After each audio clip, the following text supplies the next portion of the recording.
Yeah. I've got the garage door open for light. I can close it. Right, but then it'll be pitch black.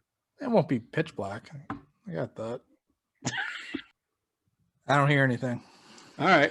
Oh, I should disguise my voice though. Right. Yeah. Maybe I'll run a filter over it. I adjusted my light too. I went a little darker to be more natural. But yeah, this is the Illustrious Gentleman. If you want to support the show, if you want to check out what Scott or I are doing, you can go to tigshow.com for all the important links, stuff like that. What have you been up to this week since we talked last week? Besides going into witness protection. Yeah, nothing. I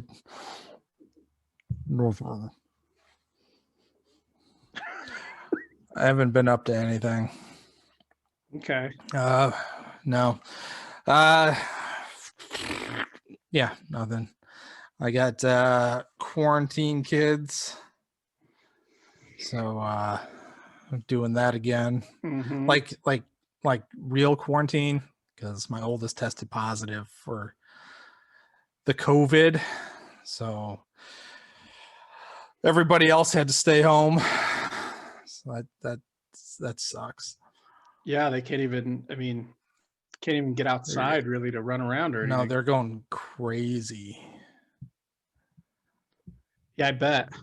Yeah, because school, no matter how much online school you have, you're still at home, so everything's still, your attention is divided, like when you work from home. So for kids, it's got to be like 10 right, and they can't worse. go run around and right, go talk to people and shit. Anyway, I took the two of them to get tested today, and I got tested for the third time. Yeah, so that's neat. It was a saliva test, so I got to spit and tube a lot.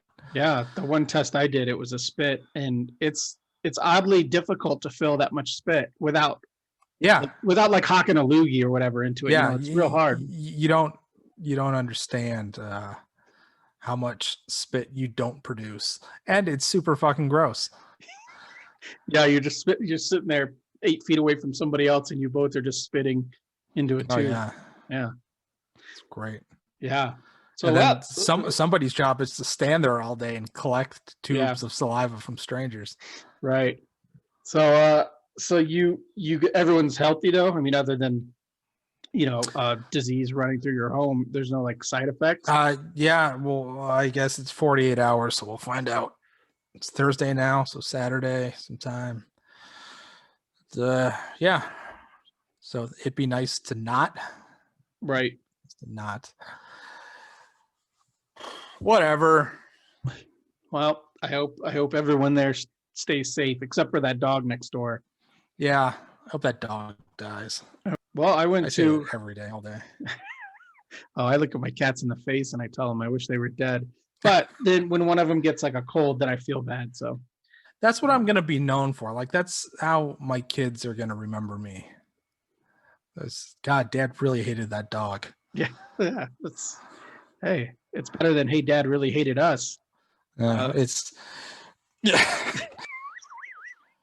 you remember when Dad taught you how to ride a bike? No, but he really hated that fucking dog. All right, so hopefully everyone there stays safe. If anyone listened to last week's show, you know that I went on a road trip and I went to check out the Glamis Dunes, which is where Return of the Jedi was filmed. Oh yeah. Did you find the Sarlacc pit? No, it was very underwhelming. It wasn't like I had high hopes for it based off like I thought it'd be like in Africa or looking over these great dunes of like the Asian and African deserts, and it was like you could see easily one side to the other, and it was just like filled with people on like sand rails and ATVs and shit. So there's just like flags flying everywhere and motorhomes and stuff. It sucked. I guess it was kind of. Was there anything posted anywhere about Star Wars being filmed there? No, it's just something I saw online. Oh, that's weak. But this was only like one, like a lot of the, like maybe it is a lot cooler if you can get out into the dunes and like set up camp or something like that. But obviously you can't do that in a 2011 Kia Rio sedan. So I just had to look from like the parking lot lookout point, but it was a little disappointing. But the Salton Sea was super cool if you're into like things that look like they're dying rapidly. then the Salton Sea is a place you should visit because the sea is dying rapidly. But everything around there is like run down. It's like super desolate. Like fucking, I loved it. But it's like you go to the beach thing there, and there's like art installations on the beach that you can like take photos with or whatever. But like you're not really supposed to go in the water because it's so like Right. carcinogenic and shit. So the beach was kind of neat, but then the town of Bombay Beach, or the I guess community of Bombay Beach, is like we're just driving through the neighborhood there. There's maybe like 40, 50 houses, but like one would be demolished, one would be burnt out, one would be a rotting trailer, and then one would be a nice stucco house with like a grandma out front, like watering her plants, and then it's like burned down house, like like weird artist's house that's made out of like concrete blocks and shit. And it's like there's like 5 or 6 like well kept up houses there, a ton of trailers, and then mostly everything is like just falling apart and rotting away. And it's like there's no cops anywhere. We didn't see. I don't think it's on parkland. I mean, maybe it is, but like you didn't see any park rangers, nothing. It was like insane. So I'm into that kind of shit. I think I'd like to go back someday. It's only a 3-hour drive from West Phoenix. It's about a 7-hour drive for you. But yeah. We didn't do our drinking thing yet. I was gonna bitch about something. Are you having anything today, or is it because no? No, I couldn't find anything. I All don't right. have anything on hand. Well, luckily for our listener, I recorded the my drinking segment last night, and so I had 4 beers left to do to get into the top 2, or no, to get into the final 4. Where the hell's my list? Well, anyways, I don't have to tell you because it's in the segment. So let's go to the drinking segment. Let's do it. Hey everybody, welcome to week 6 of the Blind Budget Beer Challenge, the Triple B. This is, like I said, week 6. We're into the Elite 8. This is the last week that I will have to drink 4 beers. From the next 3 rounds after this, it moves on to a head-to-head competition. I'm as excited about that as you are, and I'm as excited to finish this stupid challenge as you are. Trust me. What seems like a good idea after you've had a couple might not be the best idea, but I committed for like 8 episodes of this challenge leading up to episode 200. So here we are, episode 197, and I got 4 beers left. And like I said, 2 of them will go on to the final 4. 2 of them will go home, start golfing early, and they will join Pacifico and Budweiser, which were the 2 beers that moved on last week, with Pacifico being my favorite beer of the week last week, in what I recall as being a difficult decision, as nothing really blew my socks off. Again, now that we're in the Elite 8, I'm not just choosing something what's easiest to drink. I'm trying to figure out what actually has any flavor to it or anything substantial to it. So tonight we have the number 2 seed, Natural Light, the number 4 seed, Heileman's Old Style, the number 5 seed, Bud Light, and the number 7 seed, Pabst Blue Ribbon. And again, if you didn't watch last week, the beers were reseeded after the first round. And so that's how you get like a number 2 for Natural Light, and Bud Light's only the 5th seed, because if I enjoyed it the first time around, it got a higher seed basically. So there we are. Natty Light, PBR, Old Style, and Bud Light are today's beers. 2 will move on. I'm going to sip these beers that were poured by an independent third party, and then I'm going to come back towards the end of the program and let you know which ones I liked, which ones I didn't like. I'm going to be taking notes. Let's go to school. All right, so those are the shitty 4 beers that I'm having today, or last night, previous time travel. And as I ramble one more time, speaking of time travel, dude, the new season of Star Trek Discovery is lame. I don't know if you've seen, I don't know if you've seen. I would have guessed. We really liked the first 2 seasons. Well, we liked a lot of the first 2 seasons, but this season it's like everything is so much crying. Like in every episode, the main character cries, and then at least like 1 or 2 other people cry, and it's just like so much crying. It's like everything is so emotional. Like every line is delivered like it's, you know, like it's the world's best screenplay, or like it's Casablanca, when it's like, you know, don't take my dilithium crystals. Like she'll say it and her eyes will be like get all wide and like, a little glassy eyed, talking about like dilithium. So yeah, it's a bummer so far. Super bummer. Not that you. Yeah, I've never watched Star Trek anything. Oh my God. I watched half of the Next Generation pilot, and I've seen a handful of the movies. I figured that'd be right up your alley. It's like I easily haven't even seen any of the digestible. good movies.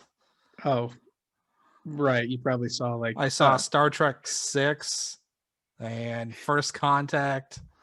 yeah. Is 6 the one with the whale, or is that First Contact? No, 6 is No, the one with the whale is 3, 4, no. Well, it's not. It 4. can't be 3. Search so for 4. Spock is 3. Right. Yeah. So the one where they have to like save a whale. Yeah. Weak. Like That they had seems like prime Star Trek. yeah, like they couldn't even figure out how to like beam up a blue whale. Like that was a big problem in the movie when they have faster than like travel and shit. They can't beam up a blue whale. I've never seen Wrath of Khan. I've never seen. Why did they stop with Next Generation? Why didn't they make any like whatever the fuck the other series movies were? Why didn't you ever get a Deep Space Nine movie? Because I don't think I think the two or Scott Bakula. I think the 2 next generation movies did not do that well. The one with Tom Hardy didn't crush the box office. No, but I watched it not that long ago, and I thought, wow, that's Tom Hardy. Right. Yeah. That's a young, handsome Tom Hardy playing a Romulan. But yeah, you might want to skip if you want hard sci-fi, then maybe Star Trek Discovery is not for you this season. All right. Any other thoughts, or should we get into what do you want to do? No. I have been catching up on my Game of Thrones though. Okay. I'm into the first half of season 5. I'm getting excited for season 8 because people shit all over it. That's all I know about it. So I'm curious to see if it's that bad. I have the feeling it won't be as bad as everyone says because I have the benefit of bracing for disappointment. So I'm expecting it to be awful. Right. I don't remember. Whatever. It's a compelling show, I guess is the word I would use. Is it great? I mean, it's nothing mind-blowing. The benefit of having a cast that large and constantly introducing new characters is you can fucking kill everybody, and so you get the benefit of which you don't have on like a network show. You get the benefit of everybody is really in danger. So any episode, whoever you like could die, and they just do it because they can. Because when you have to devote screen time to 30 different characters, sure, why not? And there's so much kid murder. I love it. Yeah, I bet you're like, man, those kids, I wish they were dogs. Yeah, they don't murder enough dogs. Yeah, I don't remember being blown away by season 8 or super disappointed in season 8. It was like, sure, there's some stuff in there that either didn't need to be in there, but I don't remember it really phasing me at all. Yeah. So whatever. It's fine. Get pumped. Yeah. All right. So there you go. Game of Thrones recommended. Lots of kid murder. Star Trek Discovery not recommended because there's a lot of crying. Ugh. Ugh. Give me kid murder any day. Any crying. day. Speaking of crying, today's show topic I thought of again in the shower last night.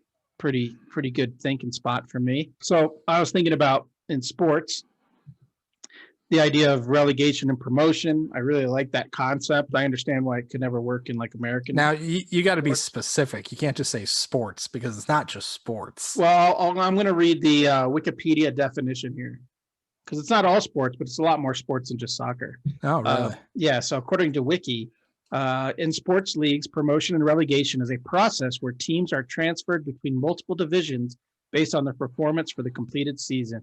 The best ranked teams in the lower division are promoted to the higher division for the next season, and the worst ranked teams in the higher division are relegated to the lower division for the next season. They talked about it in like European, like hockey, soccer worldwide, except for in the U.S. What else? There was like I think a picture of like a cricket batter, whatever. So it's not just a soccer thing, but it's mostly a soccer thing. Just not in the U.S. Just not in the U.S. But esports, my kid was telling me that some esports leagues do this. So it's like, it's just a way, I don't know, it's a way to float new teams in and out of the league. Yeah, that's interesting. Like the U.S. we're on, the participation trophy rules. So I would love to see the Yankees have a shit season and the Toledo Mud Hens take their place. Right. I think that I read something about it wouldn't work in America because like I guess they're not as comfortable like, oh, we got sent down, so now we're going to operate on half as much budget. Like to them, it's always like the Yankees would never forego right 50% of their capital available to them to play in a lower league. Like, I wonder. It can't be set up the same way, right? Because I mean, these soccer clubs can't be tied to like local TV contracts, which is what gives American pro sports right, the biggest chunk of their cash. Yeah, it all stems back from the day when everything was about like attendance. So and it works right. because even a team in England's first or in League One, which is their third division, they probably have a stadium that sits like 25,000 people. So if they go up a league and bigger teams come into play, they can still manage it. Like in American soccer, the new Phoenix Arena is going to only seat stadium. I think it's going to seat like 15,000 or something like that. But an MLS stadium, most of them seat like 30.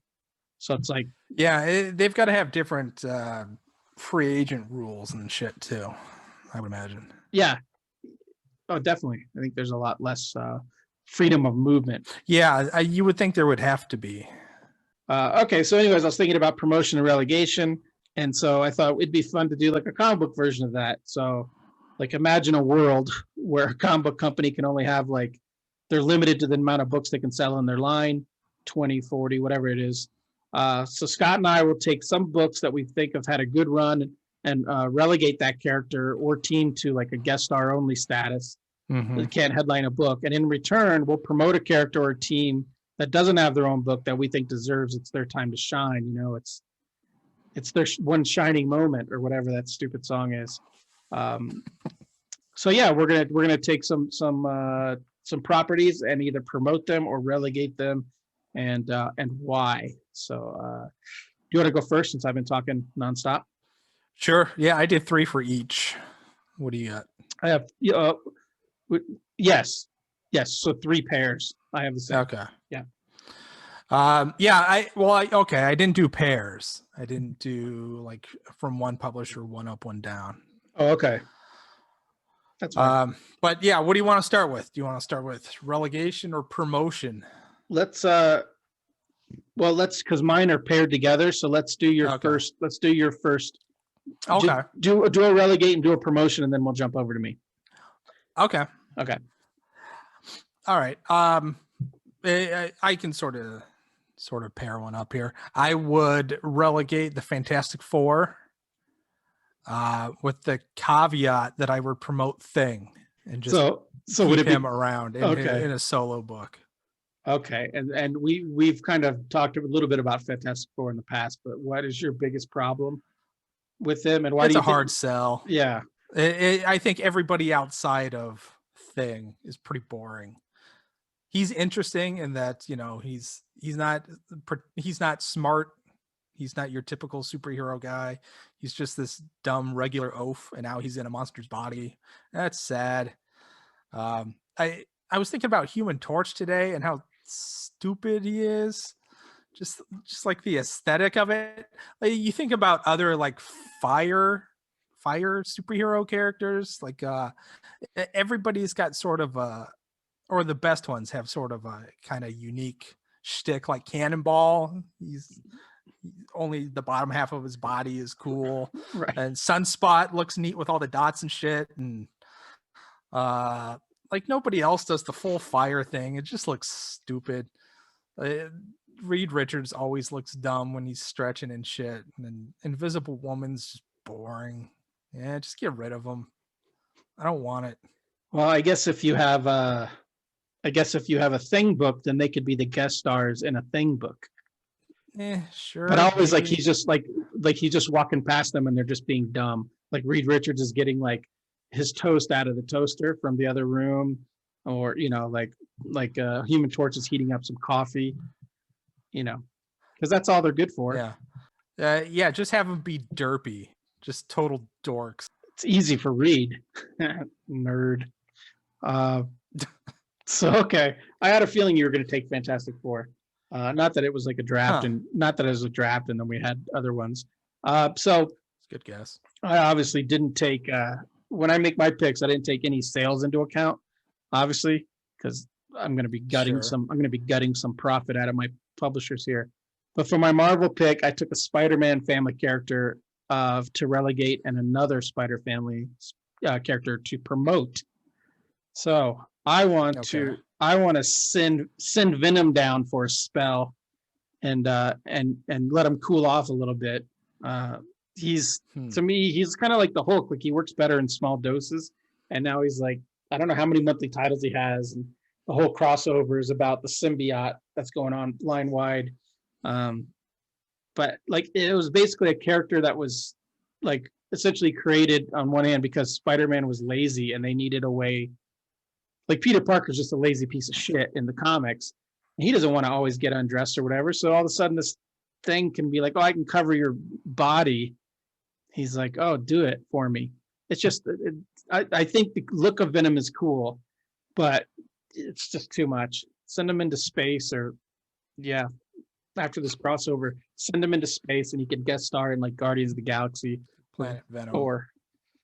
Planet Venom. But then he'll still have a book. He'll have 4 books, all Planet Venom spinoffs.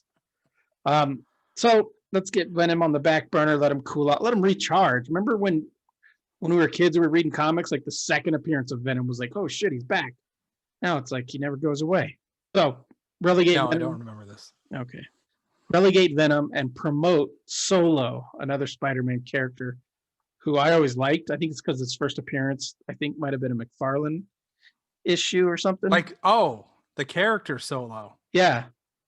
Not the DC anthology. Oh, I thought you meant give a solo book to somebody. Oh, no. The character Solo. Oh.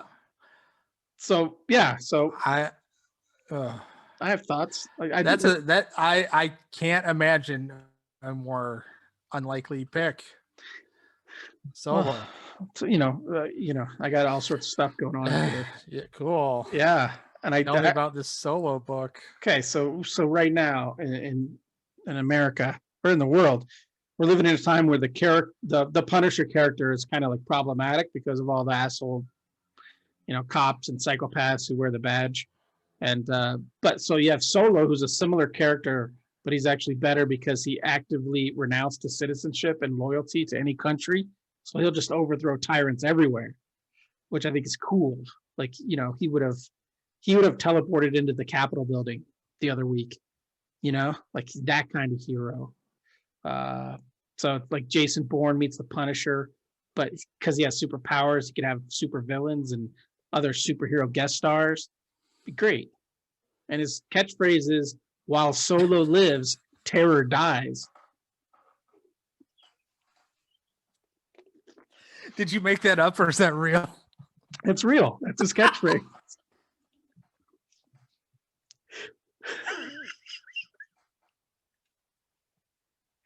What? It's cool. And and apparently, according to Wikipedia, he was designed or created by Mark Silvestri, but I think they meant Todd McFarlane. So I get I them don't mixed know. up sometimes too. Yeah. Okay. Well, I don't know how you don't love my solo So, idea. It's fucking great. All right, who's next on All your right. who's your next relegate and your next promotion? all right. Well, since you already mentioned him, I want to send the Punisher down because I think he's a flaming pile of shit. And let's see. Oh, here's another not surprise. Give me some good Azrael shit, motherfuckers. Yeah, Azrael would have been a good one to pick, but I knew you were gonna pick it. So Yeah, just all day, every day. Just give me the flaming sword and the gauntlets and the hood, and yeah, I'm fine. someday you'll get your wish. Oh, If you just wish every night and you pray hard enough, you'll get your Azrael book. I mean, yeah. they'll reboot it with somebody Every first. time I see a shooting star. John Paul Valley. Was it Valley or Valelli? I think it's Valley or Mark Paul Valley. Jean Paul. Jean Paul Valley. All right. So the flaming angel with the flaming sword. Punisher, is it just did you have you always been against the Punisher, or is it political now? Yeah, I'm really tired of, I don't know, probably at some point as a teenager I thought the Punisher was cool because everybody does, but it's just so stupid. He's the boring version of every other character like that, you know. He's the lame version of Solo. Agreed, 100%.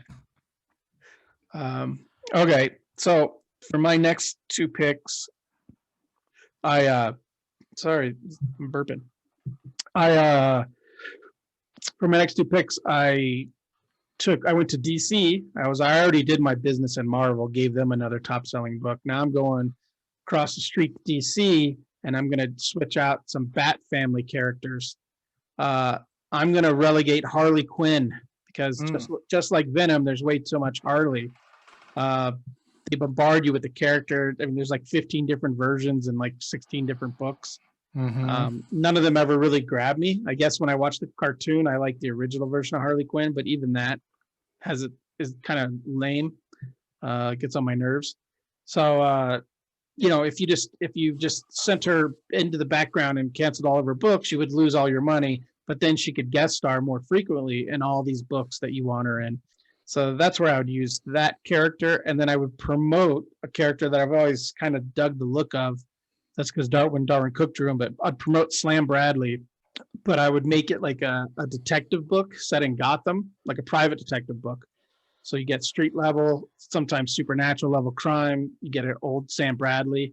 He started his own like private eye firm, and then he recruits Renee Montoya, who's the Question, and Kate Spencer, who apparently is Manhunter, and they join him. And so he has to deal with all these dynamics of these people having powers, and kind of like him just being like an old dude who's just trying to hold on to shit. You said it in Gotham, you can pull in all the GCPD characters, all the Bat characters. Classic. Get a crime writer to write it. Someone who writes crime novels, like whoever writes those Bosch books, get him on the Slam Bradley Detective Agency. I know.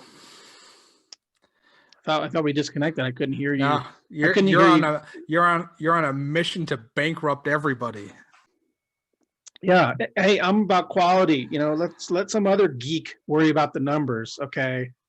I'm the art. Let them worry. Let them do that with their salads. Well, I'm over here eating steaks. Solo and Slam Bradley. That's right. It's only going to get better. All right. Oh, yeah. I am super excited for your third pick. All right, who's next for you? And if New Warriors comes up, you were in my brain. Let's see. Oh, okay. Relegation. I think I saw a YouTube ad for the the Vin Diesel Bloodshot movie, and I thought, oh, Bloodshot. They've been trying to make him a thing for 25 years, and Right. it's never gonna stick. Yeah, a Bloodshot zombie sucks. Punisher. I don't know anything about him, but I think it's stupid. Whenever I think Bloodshot, I'm pretty sure I see a Barry Windsor Smith cover in my head, Yeah, gold foil. and he looks like garbage. Just Bloodshot. Yeah, go away, Bloodshot. It's not gonna happen. All right. Well, what are you going to replace it with on the stands? Yeah, so it's not a swap, but like we had talked about on a previous show, let's bring back Wildcats, man. Give me some Caribum versus Damonite action. Yeah. Just Grifter walking around in like a loincloth. That's the Grifter mask. Right. Yeah. Sure, Brandon Choi's looking for something to do. So yeah, it'd be cool. It's just fun stuff. It's just big dumb. Did you ever? I enjoy like every kind of version of it too. I liked. I was gonna ask, do you like the hoity-toity like? I like the Jim Lee and Brandon Choi Wildcats. I like the Scott Lobdell and Travis Share Wildcats. I like the Alan Moore and everybody he worked with. Sean Phillips. Some of those were a little too cerebral, but they were still good. You know, so still got voodoo and mall. I dig it. Yeah, it's just sort of it's one of the properties that was able to sort of relax and sort of fit into different kind of grooves. You know, it was a malleable sort of action adventure property where you could just do this or that or the other thing. So yeah, I'm sure somebody's got a new idea for it and say, oh, what if we did this? And that would be cool too. So I want to see that. I want to see it. Nah, let's see it. Let's see it, Brandon Choi and whoever else. Give me Brandon Choi and Jorge Jimenez on a Wildcats book. Sure. All right. So about a couple of minutes ago, I made a joke about us being in each other's head. I also chose to relegate Bloodshot. He's been like their main character for so many years, but they always have to keep reinventing him. So just let him go guest star in Ninjak. And just like sorry, Bloodshot. Ninjak's still okay, but you gotta fuck off. So you promoted Wildcats, W.I.L. Oh wait, no, the other way. Cat, whatever. There's a whatever. It's abbreviated. Acronym. Acronym, not abbreviated. Acronym. I also chose to promote an acronym in place of Bloodshot, but it's hardcore. Or hard corpse. Hard corpse. Hard corpse would be a funnier one, where it's just like just a team zombie with a rigor mortis. Yeah. So I promote hardcore, and so in the current version of the Valiant books, or he was an undead detective that died with a boner. Yeah. So hardcore have recently been like a backup team to Bloodshot, but now it's time to put them in the driver's seat, Scott. So first thing you do is you change the name from H.R.D. Corpse to, and I'm just going to go hardcore, like hardcore, right? Because that's what people say, anyways. And then you could just get all wacky with it, with like, remember that X-Men mutant Random where his arms just turned into guns and shit, like flesh-looking guns. Do that with them, like just make their whole bodies turn into guns, like Megatrons or something. Go nuts with it. Like one thing I really liked about this from back in the day was that they could only have one superpower at a time.